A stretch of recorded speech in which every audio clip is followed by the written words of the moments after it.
27 अक्टूबर 2024 की दोपहर जोधपुर के शांत से इलाके में एक घटना घटने वाली थी जिसने पूरे शहर को झकझोर कर रख दिया। यह कहानी है अनीता चौधरी, एक जानी मानी ब्यूटिशियन और प्रॉपर्टी डीलर की। अनीता अपनी मेहनत और काबिलियत के दम पर एक सफल जिंदगी जी रही थी, लेकिन उसे नहीं पता था कि उसकी एक छोटी सी गलती एक झूठे लालच में फंसकर उसकी जिंदगी का अंत कर देगी। अनीता एक महत्वाकांक्षी महिला थी जो ब्यूटिशियन के साथ साथ प्रॉपर्टी डीलिंग का काम भी करती थी। इसी दौरान उसकी पहचान गुलामुद्दीन फारूकी से हुई, जो गनगाना क्षेत्र में एक ड्राई क्लीनर की दुकान चलाता था। गुलामुद्दीन ने अपनी चतुराई से अनीता से दोस्ती बढ़ाई और एक दिन उसे यह लालच दिया कि वह उसे एक बड़े आदमी से मिलवाएगा जिससे उसकी प्रॉपर्टी डीलिंग का धंधा चमक सकता है। अनीता ने इस प्रस्ताव को बिना ज्यादा सोचे स्वीकार कर लिया। वह इस मौके को अपने करियर के लिए एक बड़ा कदम मान रही थी, लेकिन उसे क्या पता था कि यह कदम उसे मौत की ओर ले जा रहा है। 27 अक्टूबर की दोपहर करीब 3 बजे अनीता एक ऑटो में बैठकर गुलामुद्दीन के घर पहुंची। गनगाना के ग्रीन सिटी में स्थित यह घर उस समय सुनसान था। गुलामुद्दीन की पत्नी आबिदा अपने बच्चों को लेकर मायके गई हुई थी। घर खाली थी और गुलामुद्दीन अपने शैतानी इरादों के साथ तैयार था। गुलामुद्दीन ने अनीता को अंदर बुलाया और गर्मजोशी से स्वागत किया। उसने अनीता को ठंडा शरबत ऑफर किया, लेकिन अनीता को नहीं पता था कि उस शरबत में नशीली पदार्थ मिली हुई है। अनीता ने शरबत पी लिया और धीरे धीरे बेहोश होने लगी। गुलामुद्दीन का इरादा था कि बेहोशी के बाद वह अनीता के साथ अपने गंदे मंसूबों को अंजाम देगा, लेकिन अनीता की हालात बिगड़ने लगी। वह 7-8 घंटे तक होश में नहीं आई। इस दौरान गुलामुद्दीन के मन में डर घर कर गया।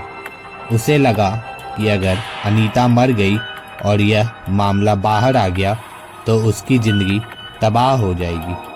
अब क्या करूं? गुलामुद्दीन ने खुद से सवाल किया। डर और घबराहट में उसने अनीता की हत्या करने का फैसला किया। उसने अनीता का गला घोंट दिया और उसकी जान ले ली। अगली सुबह गुलामुद्दीन ने अपनी योजना को अंजाम देने की ठानी।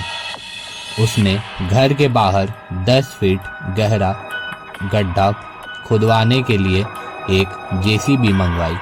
इसके बाद उसने अनीता के शव के 6 अलग अलग टुकड़े किए। इन टुकड़ों को 2 बोरों में भरकर गड्ढे में डाल दिया। गुलामुद्दीन को डर था कि शव सड़ने के बाद बदबू फैल सकती, जिससे उसका राज खुल जाएगा। इसलिए उसने गड्ढे में इत्र छिड़क दिया। गड्ढे को भरने के बाद उसने अपनी पत्नी आबिदा को फोन करके बताया कि उसने अनीता को मार दिया है। अनीता के परिवार को उसकी गुमशुदगी की खबर तब लगी जब वह रात तक घर नहीं लौटी। उन्होंने पुलिस में रिपोर्ट दर्ज करवाई। जांच के दौरान पुलिस ने अनीता के ब्यूटी पार्लर के पास लगे सीसीटीवी फुटेज खंगाले। इनमें अनीता को ऑटो में बैठते हुए देखा गया। ऑटो चालक को ट्रेस किया गया, जिसने बताया कि उसने अनीता को गनगाना के ग्रीन सिटी में उतारा था। यह वही जगह थी जहां गुलामुद्दीन का घर था। पुलिस ने गुलामुद्दीन पर शक करते हुए उसके घर पर छापा मारा। छापे के दौरान गुलामुद्दीन घर पर नहीं मिला, लेकिन उसकी पत्नी आबिदा वहां मौजूद थी। पहले तो आबिदा ने पुलिस को गुमराह करने की कोशिश की। उसने कहा कि उसने अनीता को कभी देखा ही नहीं, लेकिन जब पुलिस ने उसे हिरासत में लेकर सख्ती से पूछताछ की तो उसने सारी सच्चाई उगल दी। आबिदा ने खुलासा किया कि गुलामुद्दीन ने अनीता की हत्या कर दी है और शव को घर के बाहर दफन कर दिया है। पुलिस ने गुलामुद्दीन और आबिदा को गिरफ्तार कर लिया, लेकिन जांच के दौरान गुलामुद्दीन बार बार बयान बदलता रहा।